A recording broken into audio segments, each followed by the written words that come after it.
Bom dia a todos. Dando início ao segundo dia de atividades do 18º Congresso Brasileiro de Direito e Trabalho Rural, promovido pelo TRT da 15ª Região, queremos uma vez mais expressar toda a nossa gratidão para os parceiros dessa iniciativa, cuja participação tornou possível a realização deste evento. Assim, queremos expressar toda a nossa gratidão pelo imprescindível patrocínio do Banco do Brasil, da COFCO Brasil, da Única, União da Agroindústria Canavieira do Estado de São Paulo, da Frigo Estrela, do Grupo Virgulino de Oliveira, da Usina Bela Vista, da Usina Bazan, da FERAESP, Federação dos Empregados Rurais Assalariados do Estado de São Paulo, da Usina Guaíra, da Tereô e da FAESP-Senar, Federação da Agricultura e Pecuária do Estado de São Paulo e Serviço Nacional de Aprendizagem Rural. Também a inestimável colaboração da Matsuda, da Nardini e da Cenemed. E ainda importante apoio da Associação Comercial e Industrial de São José do Rio Preto e a subseção local da Ordem dos Advogados do Brasil e, evidentemente, da Prefeitura Municipal de São José do Rio Preto, que foi parceira nessa iniciativa. Dando, portanto, reinício aos nossos trabalhos, teremos agora o quarto painel, intitulado Sindicalismo e Negociação Coletiva no Campo, Desafios e Limitações. Como já anunciado, por motivos alheios à sua vontade, o palestrante Dr. Bruno Luque, inicialmente previsto no nosso programa, não pôde comparecer, houve um contratempo, mas será superado na sua apresentação pelo excelentíssimo desembargador Dr. Francisco Alberto da Mota Peixoto Giordani. Dividindo o painel, temos também o Dr. J. Lune Dias dos Santos, cujos trabalhos serão comandados pelo excelentíssimo desembargador, vice-presidente judicial do TRT de Campinas, desembargador Edmundo Fraga Lopes. Bom dia a todos. É uma alegria, um prazer, uma honra estar aqui em São José do Rio Preto, estar novamente num congresso de Direito do Trabalho Rural, que o nosso tribunal da 15ª Região, que é um tribunal inovador, que é um tribunal precursor, faz a cada 2 anos, em cada uma das cidades da sua circunscrição. Como disse Sua Excelência, o presidente Fernando Borges, na abertura, há 19 anos atrás foi o primeiro congresso nesta cidade de São José do Rio Preto. E agora tornamos aqui. Esperamos que os assuntos aqui trazidos, com essa nova alteração na CLT, que nós reputamos, para dizer o mínimo, perniciosa. Foi uma reforma trabalhista feita sem discussão com a sociedade civil. Na minha ótica, ela haverá ampliação do trabalho precário e transformação de empregos permanentes e temporários. Mas, como disse também o presidente na abertura, isso vai refletir tudo na falta de investimentos, na falta de pagamento, na falta de contribuição previdenciária, e com o cidadão, o trabalhador, ganhando menos, menos dinheiro circulará. Nós teremos uma sociedade, parece-me que querem, de subempregados e não com seus direitos individuais como postos na nossa Constituição. Por falar na Constituição, ontem ela fez 29 anos, como lembrou Sua Excelência o desembargador Manuel Carlos, a quem eu agradeço o convite para esse painel, e hoje é o primeiro dia dos seus 30 anos, porque nós começamos uma idade, quando nós completamos a idade, no dia seguinte nós começamos o primeiro dia da Constituição Cidadã para chegar nos seus 30 anos. Esperamos que nós possamos construí-la, conformá-la e dar a sua efetividade nesse próximo ano, para que, em 5 de outubro de 2018, nós possamos comemorar as conquistas da cidadania brasileira. Muito bem. Posto isso, nós estamos agora com o nosso primeiro painel da manhã. Vamos falar sobre sindicalismo e negociação coletiva no campo, desafios e limitações. Sempre o nosso tribunal faz em todos os seus painéis, principalmente no trabalho rural, em outros que nós fizemos, no nosso direito do trabalho, no nosso trabalho seguro, uma série de empreendimentos que temos, nós fazemos o ponto e o contraponto. Então, nós temos aqui o J. Lune, que é da FERAESP, e nós tínhamos convidado um representante da CNA, que não pôde vir. Convidamos uma segunda vez, um terceiro, um quarto, aí ele disse assim, olha, nós não temos representante para ir lá. Então, não é? Precluiu o seu direito, nós aguardamos até hoje, e Sua Excelência, o desembargador Giordani, fará as vezes aqui para fazer o complemento da manifestação inicial do J. Lune. J. Lune Dias dos Santos, nascido em 20 de janeiro de 74, novo, em São João do Piauí.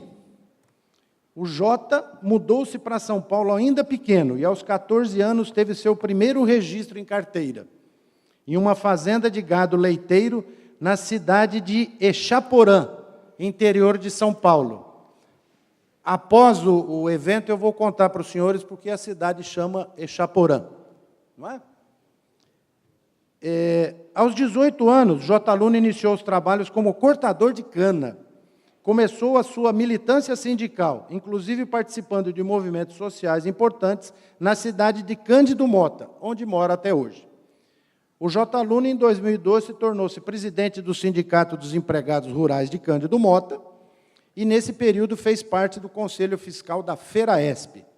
Aprovado em congresso da categoria em março deste ano de 2007, atualmente o J é presidente da Federação dos Empregados Rurais Assalariados do Estado de São Paulo, a FERAESP, seguindo a missão de reunir vários sindicatos, numa proposta de uma construção coletiva.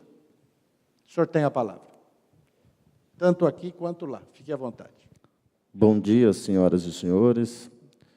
Inicialmente, a gente gostaria de agradecer ao TRT 15 por sempre acionar a FERAESP na parceria desses congressos, na construção deles e com a participação ativa da FERAESP ao longo e na história da realização deles.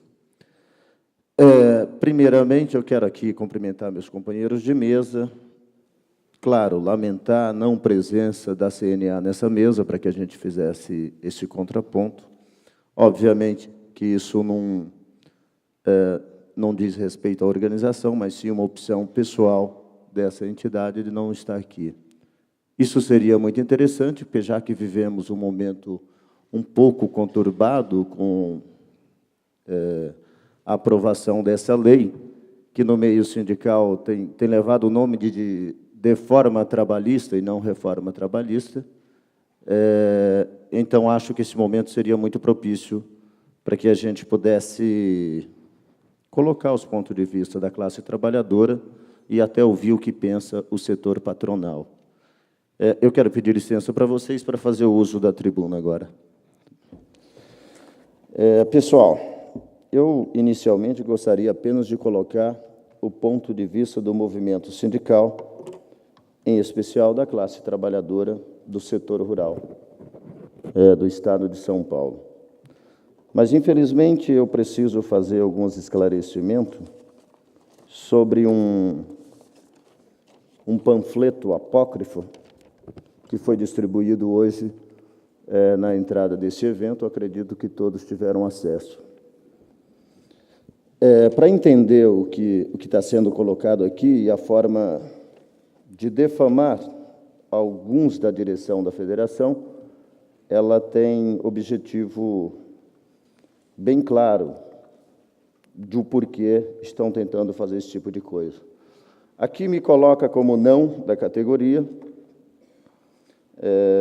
me acusa de fazer uma viagem internacional e também acusa o tesoureiro da federação, o atual tesoureiro. Inicialmente, eu quero dizer para vocês que essa diretoria dessa federação ela tomou posse em abril deste ano. A federação faz 28 anos, este ano ela completa 28 anos, e desde a sua fundação até 1º de abril, ela sempre foi regida por um único presidente, que, no meio, era tratado de proprietário, não o presidente da federação. Este cidadão foi afastado por improbidade administrativa, por dilapidação do patrimônio da federação, entre outras coisas que não vale a pena citar aqui para vocês, e que é motivo de processos judiciais e que ele vai ter que responder e se explicar perante a justiça. Esta pessoa, não inconformado com a ação dos sindicatos de retirá-lo do poder por malfeitos, se esconde atrás de pessoas de outras entidades sindicais para lançar esse tipo de defamação e uma tentativa muito forte de denegrir a imagem da atual diretoria da federação, que tenta unir o Estado de São Paulo em um projeto único. Essas pessoas já foram identificadas, eu pedi para que minha assessoria jurídica, minha não, da federação, tomasse as providências que o identificasse, para que depois possam responder por isso. Estou fazendo isso porque, de repente, as pessoas... Primeiro, que o J. Lune, como presidente da federação, é o primeiro ato desse porte que, de repente, aparece como presidente. E depois, que, de repente, ninguém entendeu nada. Quem é do meio sindical sabe do que se trata e os motivos pelos quais.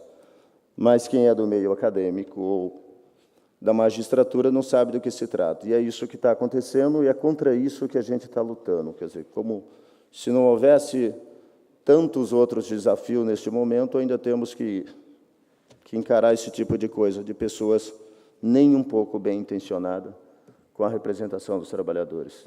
É isso. Dito isso,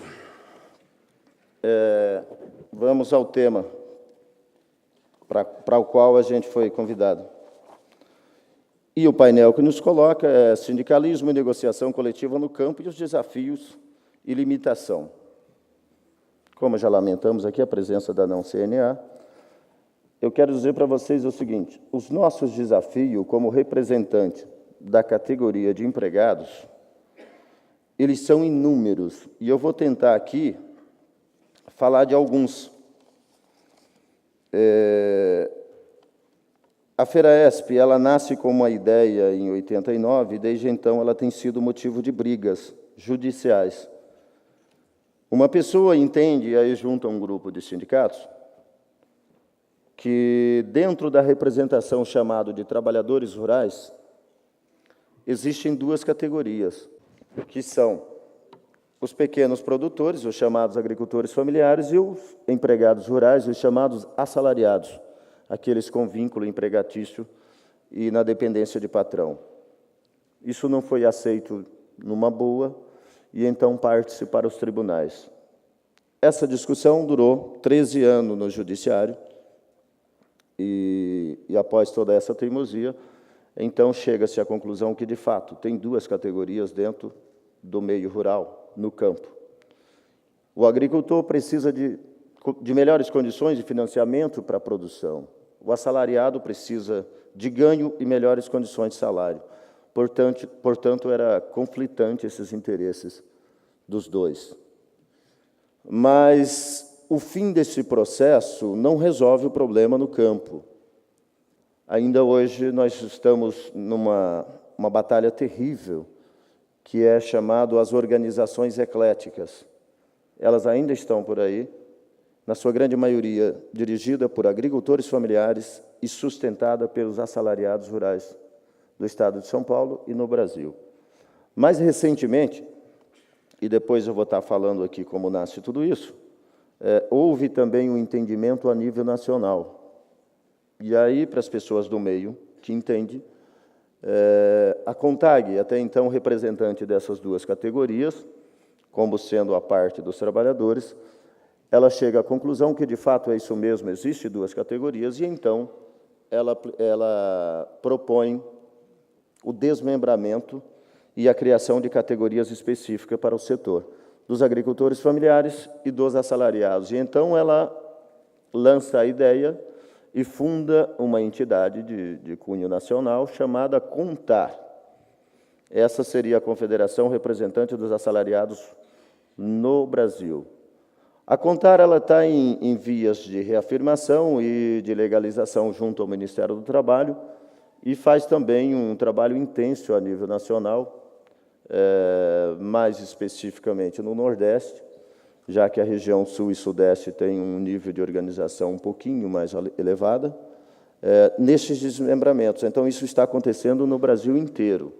Acredito que, dentro de pouco tempo, nós teremos a organização específica no Brasil chamada Contar. Foi para isso que nasce a FERAESP, foi por isso que acontecem todas essas brigas, e São Paulo puxando a linha de frente desse processo todos, e aí nos deixa muito contente, porque isso já está acontecendo também a nível nacional. Os nossos desafios, eles partem principalmente por essas divisões locais, estaduais, e essas divergências, além do nosso adversário comum, que é o capital. O capital não tem base, o capital não está preso ao município, o capital não está preso ao Estado, o capital não está preso ao Brasil. O capital migra conforme a sua necessidade, e ele vai para onde der lucro. Eu sempre brinco com os meus amigos que o capital não tem paixão, o capital tem lucro. Então, não adianta imaginar que o empresário que nasceu, que a empresa dele nasceu numa cidadinha pequena de 12 mil habitantes, ele não sai dali porque ele é apaixonado pela região. Não, ele está ali porque ali dá lucro para ele. A partir do momento que ali deixar de ser interessante, lucrativamente, ele vai migrar para qualquer lugar que for necessário e que o lucro venha. Então, uma das barreiras que tem nos complicado, e muito, são essas subdivisões, o esfacelamento da organização dos trabalhadores. O que nós temos hoje no Brasil, e especialmente no estado de São Paulo, que é o estado que puxa, digamos assim, essa máquina do trem, é que nós estamos enfrentando o capital multinacional com sindicatos de base municipal. E aí já sabe, né? É 10-0 sempre.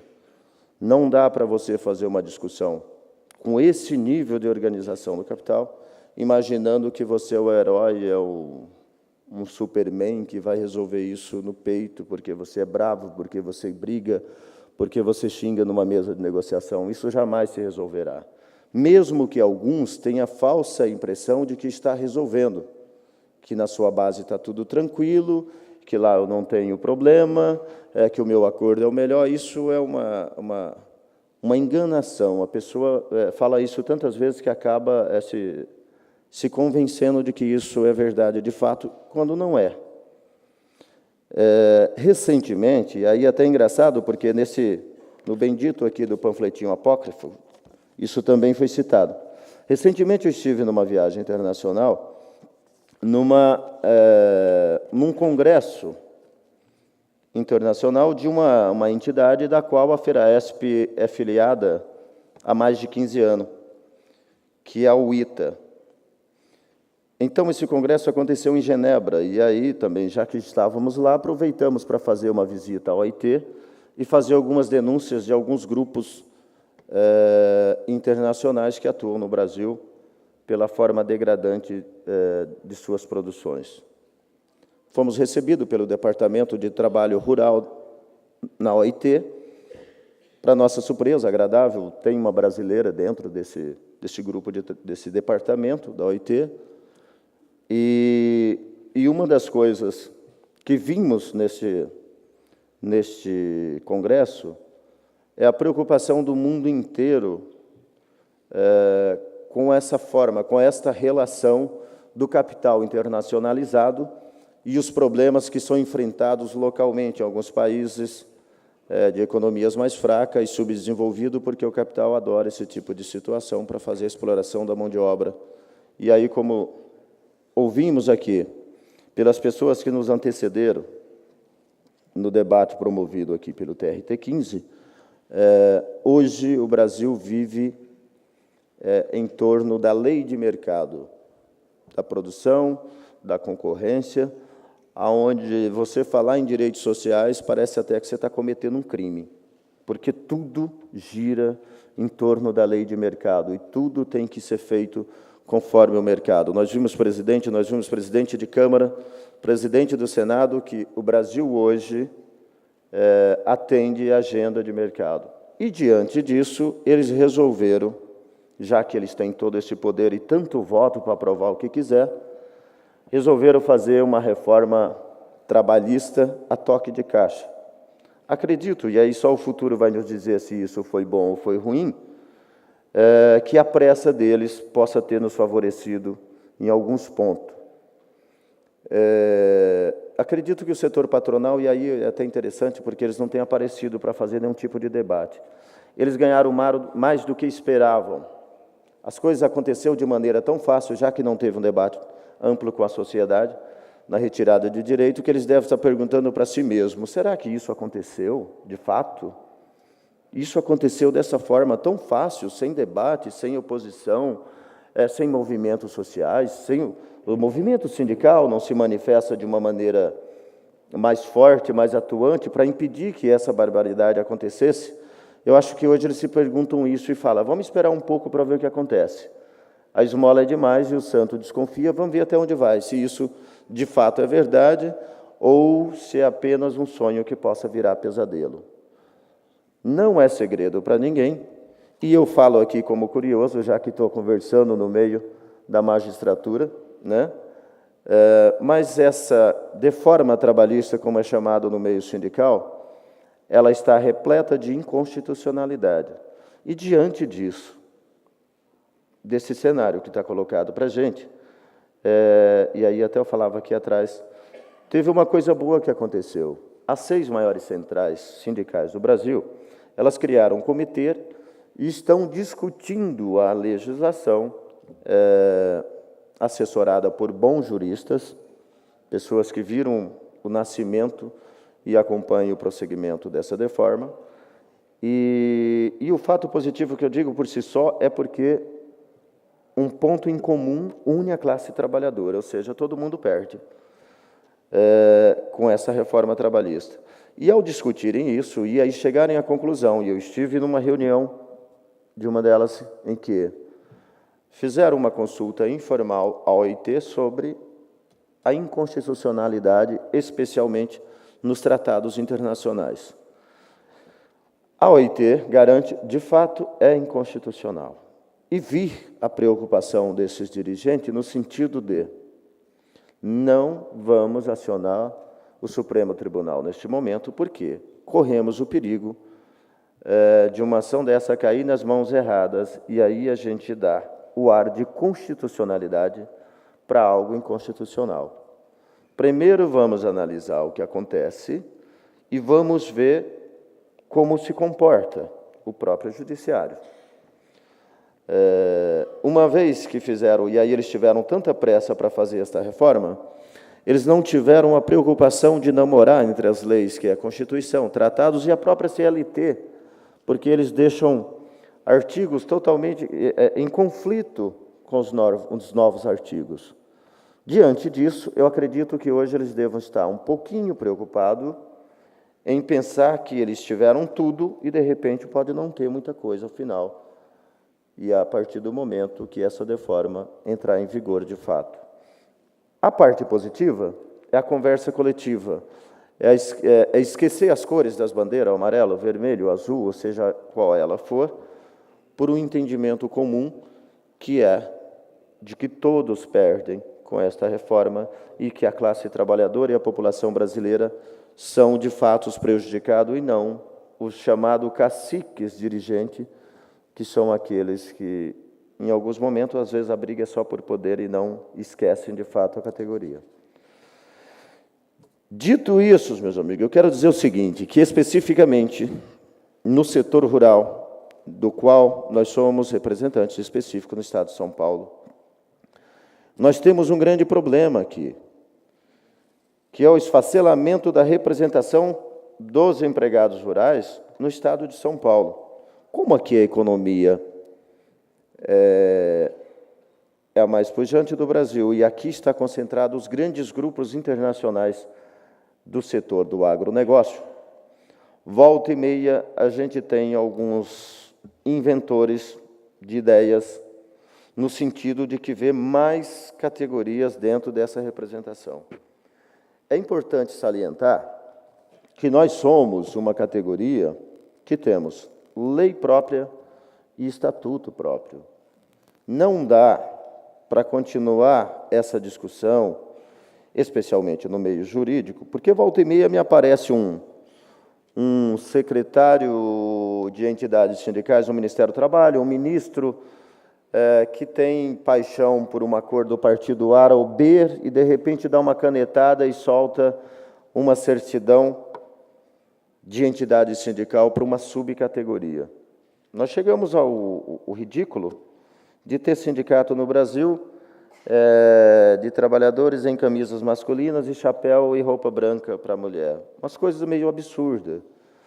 E aí eu estou dizendo isso porque o trabalho rural no Brasil ele é regido por uma lei própria, que já foi citada aqui, inclusive, por pessoas que me antecederam, que é a Lei 5.889, de 8 de junho de 73. Nessa lei, o artigo 2º ele é bem claro quando diz: empregado rural é toda pessoa física que, em propriedade rural ou prédio rústico, presta serviço de natureza não eventual a empregador rural sobre dependência deste e mediante a salário.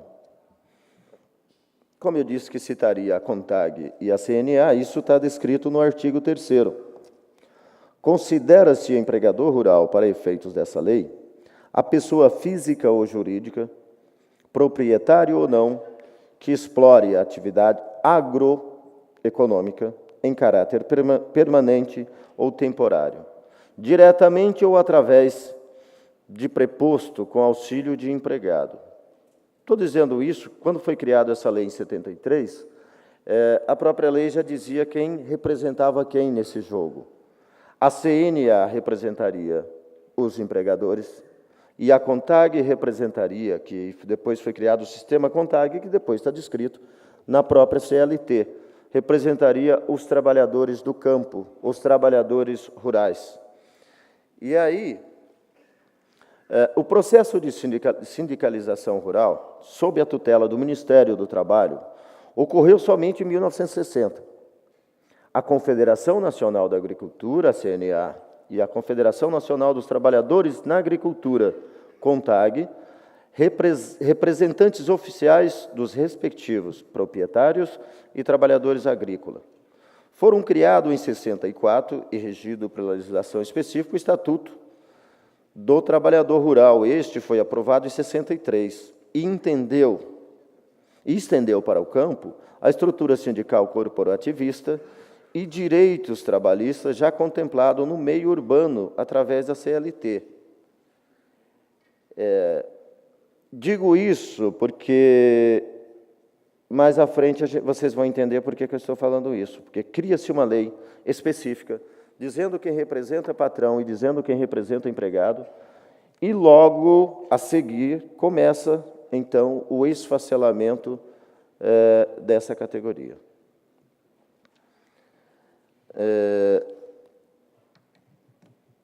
Em 2015, se não me falha a memória, estava em vigência duas UJ, a 315 e a 419. Foi matéria de debate do último congresso aqui. Eu não estive, mas sei que foi. Tem companheiros meus que estavam aqui. Essas UJs, muitos se animaram e outros se entristeceram, porque entendeu que aí resolveria o problema do trabalho rural no campo.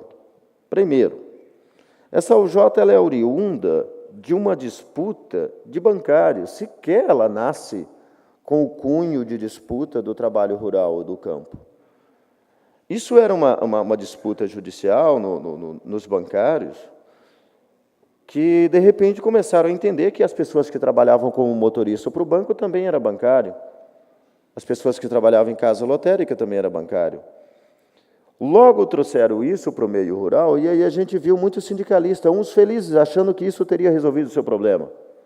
Ai, que bom, porque agora nós temos a UJ 319 a 415, isso mesmo, deixa eu ver se... Não, 315 a 419, resolve o nosso problema de representação. Quando, na verdade, as pessoas precisavam entender que nós temos uma lei própria, nós não precisamos de UJ. A gente precisa que a lei própria do trabalho rural do campo seja aplicada na sua íntegra. Essa UJ aqui em nada tinha a ver com a representação dos rurais no Brasil. Mas, como há muito interesse particular na coisa toda, cada um puxou a sardinha da forma que mais lhe convém. Essa UJ acabou caindo, e aí volta de novo as discussões de que existe trocentas mil categorias dentro do meio rural, o que não é verdade. O que a gente precisa ter isso muito bem claro, ter muita certeza e fazer essa defesa de maneira bem clara e bem transparente. E aí eu vou seguir com algumas outras anotações que eu fiz aqui, que é o seguinte: essa UJ cai e aí todo mundo acha que o mundo desabou e que agora vamos ter que começar do zero de novo. Não se atentam para o que está na lei e para o próprio estatuto. O que diz aqui? O que são atividades industriais? De acordo com o dicionário de língua portuguesa da Porto Editor, o adjetivo industrial diz respeito àquilo que pertence ou que está relacionado com a indústria. O termo também permite se reportar-se à pessoa que é dona própria de uma indústria ou que vive do exercício das atividades industriais. Entende-se por indústria, do latim, indústria. O conjunto das operações que são levadas a cabo com a intenção de obter, transformar ou transportar produtos naturais. As empresas industriais são aquelas incumbidas de transformar a matéria-prima num tipo de produto que se dá o nome de manufatura. Mas é interessante, porque aí tem também o decreto 73.626 e 74, que no seu artigo 2º diz: quando uma atividade industrial compreende-se apenas a transformação inicial do produto agropecuário, sem alterar suas características básicas de matéria-prima, os trabalhadores em tais tarefas seriam rurícolas. O inciso 5º, para os fins previstos no artigo, inciso 3º, não será considerado indústria rural aquela que, operando a primeira transformação do produto agrário, altere a sua natureza, retirando-lhe condições de matéria-prima. Se, portanto, a atividade industrial está ligada à modificação de produtos, alteração de matéria-prima, para o enquadramento de tratoristas, motoristas que não alterem a matéria-prima, trabalhem em uma empresa rural. Esse deve ser considerado trabalhadores rurais. Assim como os trabalhadores que não participam da modificação completa do produto. A exemplo, trabalhadores em uma usina de cana-de-açúcar que estão ligados diretamente à linha de produção de manufatura da usina, e não à sua modificação. Trabalhadores que possuem registro profissional em profissões diferenciadas e não categorias diferenciadas. Estes podem ser considerados não rural, trabalhando em estabelecimento rural. Aí nós estamos falando dos liberais. Esses não são trabalhadores rurais, porque pertencem a uma categoria diferenciada. É diferente daquele que, mesmo estando ali na linha de moagem, quem moe a cana continua sendo um produto rural. O transporte da cana é um produto rural. Se a lei diz que para enquadramento rural é todo e qualquer que trabalha em propriedade rural ou agroindustrial, por que nós temos dentro do nosso setor químico, alimentação, condutores, e agora nós temos um outro Frankenstein, que é os sindicatos, e eu acredito que já tenha passado muito disso pelo TRT-15. Os sindicatos de motorista e colhedores ligados às destilarias de cana, fazendas e sítio. Quer dizer, agora temos uma outra categoria dentro dessa categoria já tão esfacelada.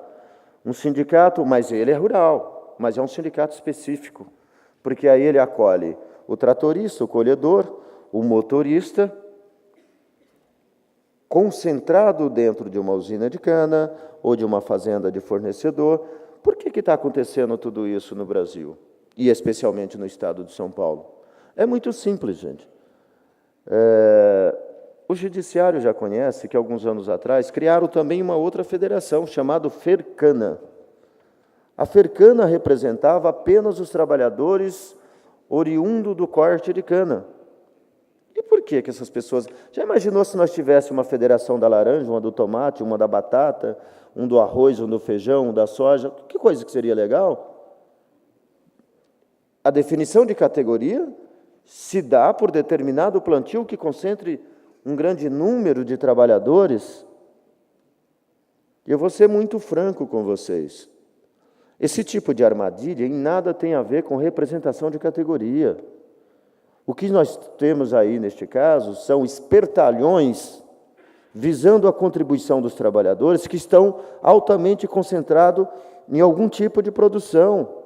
Isso nunca pode ser imaginado como um conceito de categoria. Porque, senão, imagina quantos sindicatos teríamos por município. O do feijão, o da batata, o da laranja, o da mandioca. Se isso for considerado para efeitos de representação e de constituição de categoria.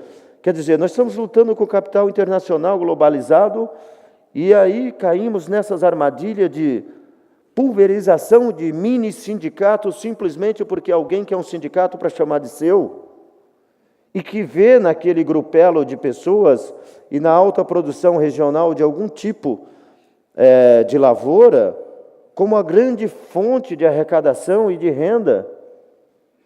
Isso aqui está errado. É esse tipo de coisa que não pode acontecer no meio. Por que esse mesmo movimento sindical se sente envergonhado e vive numa tremenda ressaca a ponto de não estar organizado o suficiente para enfrentar este governo? E esse nosso Congresso, diante de uma reforma que nos deixa em situação pavorosa, chamada de reforma trabalhista, nós vimos, e aí eu também não posso dizer que é eles, é nós vimos e sentimos a grande dificuldade de reunir os trabalhadores nessa ideia e de reunir o próprio movimento sindical nessa ideia de que precisávamos ter feito mais, deveríamos ter enfrentado de uma maneira muito mais eficaz este governo. Porque esse mesmo movimento sindical que hoje passa por uma ressaca moral, ele já foi forte em algum momento. Ele já se uniu para algumas lutas. E aí, de repente, vem, passa o rodo, nos atropela e a gente não consegue anotar a placa. Porque nós temos hoje trocentas centrais sindicais, quando num passado recente, nós tínhamos basicamente 2 centrais sindicais, opostas e com um debate que o diferenciavam, os modos operandos de uma para a outra.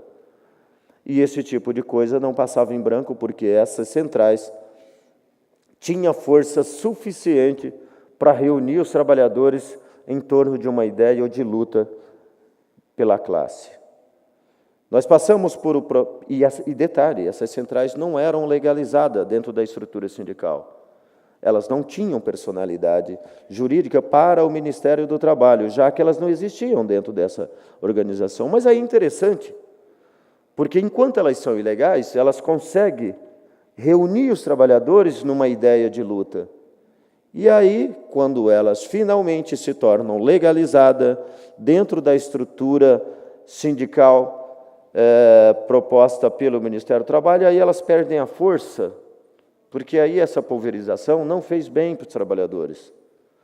Porque hoje ninguém está nem aí para a questão da central. Sequer a nossa população sabe qual é o papel da central. Se as pessoas não têm consciência do seu próprio sindicato de categoria, por que estariam preocupados com a questão de central? As centrais têm e ainda têm um problema um pouquinho mais aguçado. Por quê? Se você imagina que os trabalhadores, a sociedade brasileira, de uma forma em geral, não tem a consciência da importância e do papel do sindicato de luta, e que o sindicato não é do seu presidente ou da sua diretoria, o sindicato é de uma categoria. E eu posso até não gostar do presidente, posso até não gostar da diretoria, mas eu tenho que ter muito claro que o sindicato é importante e que ele é uma ferramenta do trabalhador e não é pessoal de nenhum que se intitule dono daquela ferramenta. Então, a gente precisa entender que Eu não gosto da diretoria, eu não gosto do presidente, mas o sindicato é meu. Eu pago o sindicato. E aí a gente tem a mania absurda de transferir as nossas responsabilidades. E aí eu digo que no caso da Central é um pouco mais complicado, porque os sindicalistas, pessoas que deveriam ser politizadas, conscientes das coisas que estão acontecendo, também transferiram a responsabilidade para as centrais, para as federações, para as confederações. Por que eles não fazem nada? Eles deviam estar fazendo alguma coisa, se eximindo da responsabilidade que a organização começa pelo município, pela sua base. E, diante disso, nós vivemos nesse momento, porque aí essas centrais legalizadas passam, então, a ter acesso ao bolo do imposto sindical, os 10%, que até então era do governo, e o governo, então, repassa 10% às centrais sindicais. Mas aí vem a mídia, o capital, e diz: sindicato só serve para arrecadar o seu dinheiro. Mas, meu amigo, o imposto sindical já era aquilo mesmo, não mudou nada, só dividir o bolo. E aí consegue convencer a população de que todas as instituições no Brasil são corruptas e que está todo mundo na mesma vala comum. O próprio trabalhador olha para o sindicato e fala: é verdade mesmo, é bom que aprove essa reforma, porque aí eu quero ver sindicalista que fica vivendo de imposto sindical, o que é que eles vão fazer. E aí coloca um tape no olho desses trabalhadores, que não percebe que os direitos deles estão indo embora e que aquele pano de fundo é só para cegá-los. Porque aí o que a gente tem feito nos debates? Quem dera que só tirasse o imposto sindical. Acorda, porque o perigo não está no imposto sindical.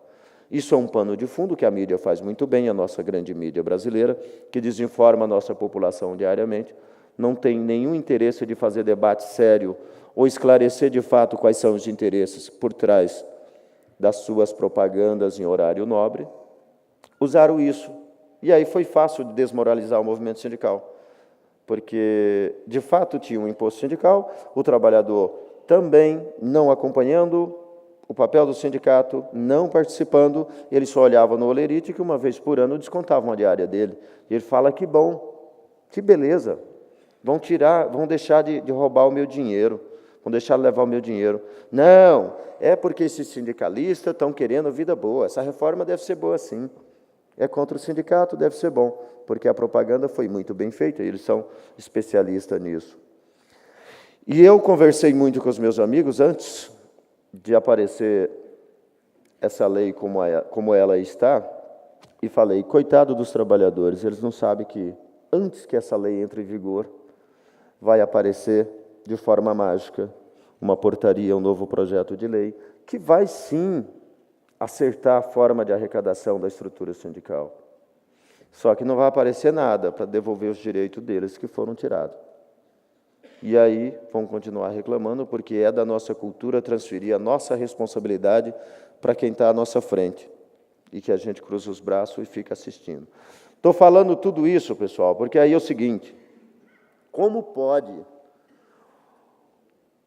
uma categoria que tem lei própria, que tem estatuto, ser tão subdividida em termos de representatividade? Todos esse pessoal que eu estou falando, inclusive a agroindústria, gente, é tudo rural. Não tem químico na agroindústria do setor canavieiro. Não tem alimentação na agroindústria do setor canavieiro. Não tem condutor na agroindústria do setor canavieiro. É isso que a gente precisa ter muito claro. Todo este pessoal são empregados rurais. Olha aqui uma coisa que aconteceu, e aí é mais recente, não é de 73 nem de 1960. Muito legal isso aqui, porque aí vem de um órgão oficial, a própria Receita Federal do Brasil. E ela... Espera aí que eu estou tendo dificuldade. Ela lança...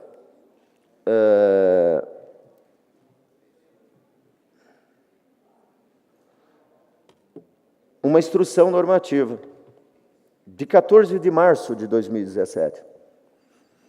é da Receita Federal do Brasil. Aí não é uma entidade sindical falando. Essa instrução normativa, de número 1700, de 14 de março de 2017, no seu artigo 249, ela define quem são os produtores rurais, o que é produção rural. E aí, isso que eu estou falando ninguém precisa acreditar, e é só acessar o site da Receita e descobrir isso por si mesmo. O artigo 249, ele diz o seguinte: a exploração de atividade rural inclui operação de giro normal de pessoa jurídica em decorrência das seguintes atividades consideradas rurais: agricultura, pecuária, extração e exploração vegetal e animal, a exploração de atividades zootécnicas, tais como apicultura, avicultura, cunicultura, suinocultura, serricultura, piscicultura e outras culturas animais. Cultivo de floresta que se destina ao corte para comercialização e consumo da industrialização ou industrialização. Venda de rebanho, de renda, reprodutores ou matrizes. Transformação de produtos decorrente da atividade rural, sem que seja alterada a composição e as características do produto in natura. Feito pelo próprio agricultor ou criador, com equipamento e utensílios utilizados, empregados nas atividades rurais, utilizando exclusivamente matéria-prima produzida na área rural, explorada, tais como beneficiamento de produtos agrícolas, descasca de arroz e outros produtos semelhantes, debulha de milho, conserva de fruta, transformação de produtos agrícolas, moagem de trigo e de milho, moagem de cana-de-açúcar para a produção de açúcar mascável, melado ou rapadura, grãos em farinha ou farelo, transformação de produtos zootécnicos, produto de mel condicionado em embalagem de apresentação, laticínio, pasteurização, condicionamento de leite, transformação de leite em queijo, manteiga e requeijão, produtos de suco de fruta condicionados em embalagem para apresentação, produção de adubos orgânicos, transformação de produtos florestais, produção de carvão vegetal, produção de lenha, árvore de propriedade rural, venda de pinheiro, madeira e árvores plantadas na propriedade rural, produção de embriões de rebanho em geral, alevinos e girinos em propriedade rural, independentemente da sua destinação, reprodução ou comercialização. Os comandos legais apresentados deixam claro que empregado rural em qual contexto e qual liame enquadra-se atividade rural. Estou dizendo tudo isso para o seguinte: como podemos, de repente, ter químico, ter alimentação, ter condutor, ter sindicatos específicos de colhedores, de motorista, de tratorista, se a lei diz o contrário? São todos trabalhadores rurais, são todos empregados rurais, e é isso que precisa prevalecer. Se as disputas se derem por estruturas sindicais, que seja, isso é saudável, mas a gente precisa parar de ficar inventando subcategorias dentro do âmbito do trabalho rural no Brasil. Esse é o nosso grande desafio.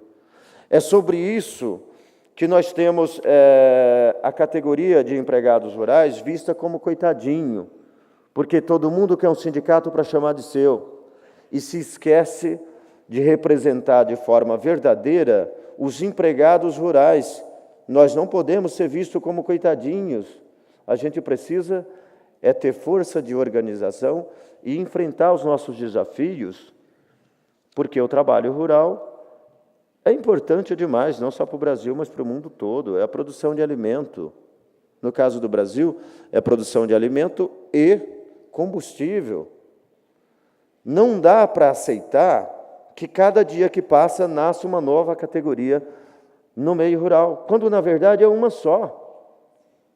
Não podemos nos esquecer disso nunca. Temos lei e estatuto. Não dá para aceitar que amanhã teremos o sindicato só dos moedores de cana, né? Só dos engatadores de carreta. Por quê? Só porque ali está concentrado boa parte da mão de obra do trabalho rural no setor da agroindústria, eu acho, e aí já até provocando um pouco, que a magistratura, o sistema judiciário, também tem culpa nisso. Porque volta e meia alguém está se convencendo de que, de fato, há uma nova categoria nascendo dentro do meio rural, quando, na verdade, é a mesma. Sempre foi, e não é de agora. Desde os anos de 1970, já era assim. Não houve mudança nesse contexto. Graças a Deus não andou, mas tínhamos aí uma reforma trabalhista do meio rural, que aí, Deus me livre, era a volta à escravidão, de fato, onde as pessoas poderiam receber até em grãos, leite, carne, não mais necessariamente precisaria ser em dinheiro, de espécie. Que, se não me engano, é a 6447, é um projeto de Milton Leitão, do Mato Grosso do Sul. Eu acho que até o PSDB ficou com vergonha e pediu que ele parasse com aquela tentativa, porque senão ia acabar expulsando ele do partido. De tamanho absurdo, quer dizer, eles acharam, sabe aquela história da fazenda, que quando você abre a porteira, passa um boi, passa uma boiada? Quando viram que essa reforma passou do jeito que eles queriam, falou, e por que não resolveu o nosso problema específico do meio rural? A gente contrata com salário de carteira, mas aí a gente dá uma comissão dos grãos, isso já é um fato. Então, por que não legalizar isso? E aí a gente deixa de pagar salário e paga com leite, com carne, com moradia, com transporte. Porque agora vale tudo, é a lei de mercado, a gente precisa concorrer com outros países produtores de grão. Infelizmente, gente, essa é a nossa realidade, e digo para vocês, é o nosso grande desafio, é o que nos atrapalha de avançar nas negociações, porque, infelizmente, a nossa categoria está fatiada em um monte de subcategoria que algumas mentes brilhantes entendem que existe várias categorias dentro da mesma categoria chamada de empregado rural. Quero pedir desculpa para vocês se não atendeu às expectativas. Muito obrigado por ter me ouvido até agora.